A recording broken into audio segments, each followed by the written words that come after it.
રાજ્યમાં નકલીની તો હવે હદ થઈ ગઈ। નકલી કચેરી, નકલી ટોલનાકું, નકલી પોલીસ બાદ હવે ઝડપાઈ છે નકલી વિજિલન્સની ટીમ। પંચમહાલના મોરવા હડફ પોલીસે ગોધરા અને મોરવા હડફ પંથકમાં તોડ કરનારી નકલી વિજિલન્સ ટીમને ઝડપી પાડી છે। આરોપીઓ નકલી વિજિલન્સ અધિકારીઓની ઓળખ આપી તોડ કરતા હતા।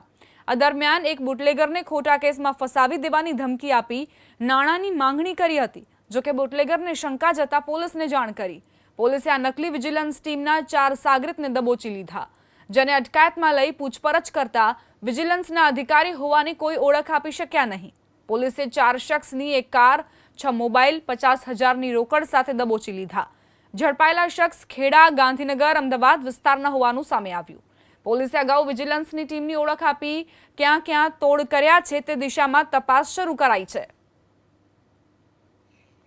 પોલીસ કક્ષામાંથી વિજિલન્સમાંથી આવ્યા છે એવી રાજ્ય સેવક તરીકેની ખોટી ઓળખ આપી હકીકતે તે લોકો રાજ્ય સેવક ડીજી વિજિલન્સમાંથી હતા નહીં અને તેઓએ આ ફરિયાદી અરવિંદાબેન અર્જુનભાઈ પટેલને ઘરે ગયેલા અને તમારે ત્યાં દારૂ છે, તપાસ કરવાની છે, દારૂ કાંઈ મળેલો નહીં। તેમ છતાં તેઓએ તેમની 4 વ્હીલ વાહનમાંથી એક થેલો કાઢીને મૂકેલો અને કીધેલું કે તમારી ઉપર આ દારૂનો કેસ કરી દઈશું, દારૂનો કેસ ન કરવો હોય તો તમે અમને પૈસા આપો।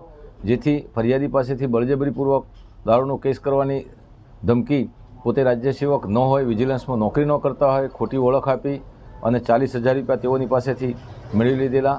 આ જ લોકો 4 જણા જે હતા એમણે તાલુકા પોલીસ સ્ટેશનના બખ્ખર ગામે પણ આ જ પ્રકારે ફરિયાદી નિલેશ વસંતભાઈ વણજારાના ઘરે જઈ તમારે ત્યાં દારૂનો તપાસ કરવાની છે, ત્યાં દારૂ નહીં મળે તેમ છતાં ખોટો કેસ કરીને પૂરી દેવાની ધમકી રાજ્ય સેવક તરીકે ખોટી આપેલી અને એમની પાસેથી પણ 20,000ની માગણી કરેલી અને 7,000 રૂપિયા લઈ બળજબરીથી કઢાવી લીધેલા।